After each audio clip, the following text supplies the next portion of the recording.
Halo Pak Davis dan teman-teman, selamat pagi, siang, sore, ataupun malam. Kali ini kami dari kelompok 12 akan menjelaskan tentang penelitian komunikasi dari bab 10. Kelompok kami ada saya, Aris Nerdipa, dan ada Ferdi. Sebenarnya juga ada Dani, cuman kata dia udah fail, jadi dia nggak ikut presentasi ini. Oke, langsung masuk ke A, proses dan fokus penelitian komunikasi. Yang pertama itu proses penelitian. Penelitian adalah proses ilmiah yang selalu ada dalam kehidupan intelektual manusia berdasarkan sifat ingin tahu yang ada dalam hidup ilmuwan.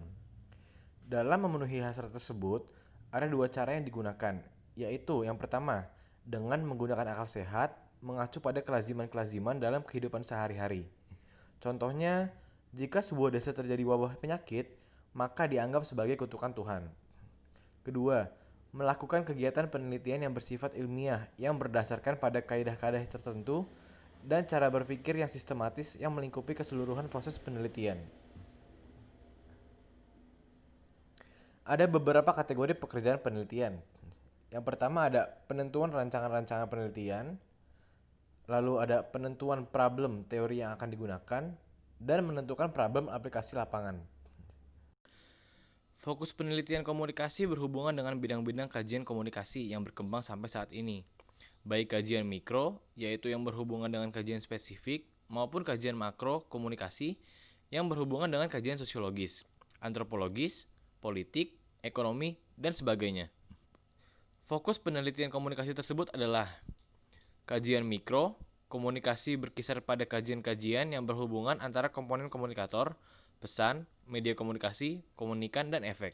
Dan komponen makro, yaitu berhubungan dengan kajian-kajian komunikasi dalam perspektif yang lebih luas, serta bersentuhan dengan bidang-bidang lain yang memungkinkan kajian komunikasi diperbesar dan membuka diri terhadap bidang-bidang sosial lainnya, serta memungkinkan lahirnya kajian-kajian baru dalam studi-studi komunikasi dalam rangka membesarkan disiplin ilmu komunikasi.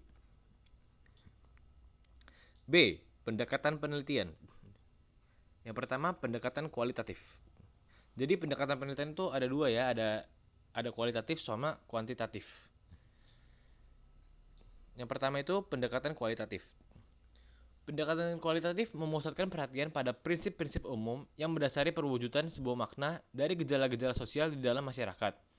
Objek analisis dalam pendekatan kualitatif adalah makna dari gejala-gejala sosial dan budaya dengan menggunakan kebudayaan dari masyarakat bersangkutan untuk memperoleh gambar mengenai kategorisasi tertentu. Sasaran kajian dari pendekatan kualitatif adalah pola-pola yang berlaku sebagai prinsip-prinsip umum yang hidup dalam masyarakat. Desain penelitian komunikasi dengan format kualitatif. Yang A, ada rumusan masalah. Karakteristik tidak terukur, menganggap teori yang ada mempunyai kemungkinan tidak cocok, tidak akurat, tidak betul, dan cenderung bisa. Berusaha mengeksploitasi dan menggambarkan fenomena dan membangun teori baru. Yang B, yang kedua, ada peranan peneliti. Penelitian kualitatif merupakan penelitian interpretatif sehingga bisa nilai dan prasangka peneliti dinyatakan secara implisit dalam laporan penelitian. Prosedur pengumpulan data. Ada dua, yaitu identifikasi batas-batasan pengumpulan data dan membuat alasan pemilihan prosedur pengumpulan. Model desain penelitian komunikasi kualitatif. Yang pertama, desain deskriptif kualitatif. Desain ini belum benar-benar kualitatif karena bentuknya masih dipengaruhi oleh tradisi kuantitatif atau deduktif, terutama dalam menempatkan teori pada data yang diperolehnya. Yang kedua, desain kualitatif vertikatif merupakan upaya pendekatan induktif terhadap seluruh proses penelitian yang akan dilakukan. Yang ketiga, desain grounded research dipengaruhi oleh pandangan bahwa peneliti kualitatif tidak membutuhkan pengetahuan dan teori tentang objek penelitian untuk mensteril subjektivitas peneliti.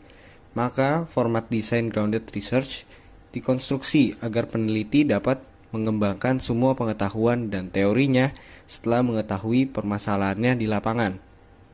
Yang keempat, analisis kualitatif. Penelitian komunikasi berangkat dari pendekatan fenomenologi, alasannya lebih tepat digunakan untuk mengurai persoalan subjek manusia yang umumnya tidak taat asas, berubah-ubah, dan sebagainya.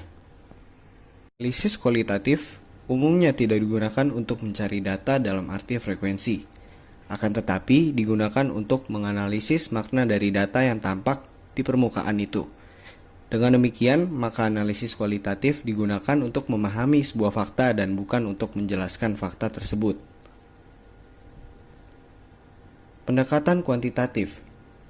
Format desain penelitian kuantitatif ada 3, yaitu dari pendahuluan, ada judul penelitian, latar belakang masalah, masalah penelitian, tujuan penelitian, tinjauan pustaka, lalu hipotesis.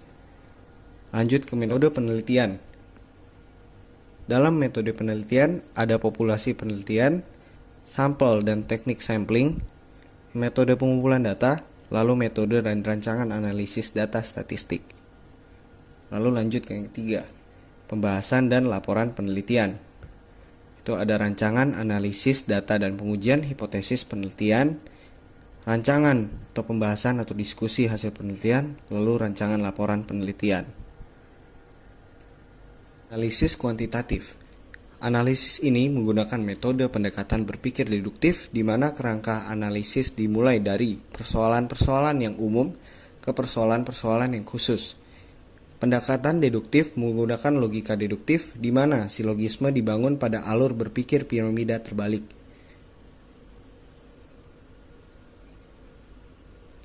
C. Metode penelitian. Pada pendekatan kualitatif, lebih cenderung menggunakan analisis-analisis isi kualitatif dan rumpunnya seperti framing analysis, discourses analysis, hermeneutik, analisis struktur, analisis isi media, dan varian-varian metode kritis. Pendekatan kuantitatif dalam komunikasi lebih banyak menggunakan metode pengumpulan data seperti angket, wawancara, focus group discussion, analisis isi kuantitatif, dokumentasi, teknik visualisasi, dan sebagainya tergantung pada objek penelitian mana yang sedang diteliti. Berikut presentasi dari kami. Bila ada pertanyaan, silakan ajukan di kolom komentar. Terima kasih.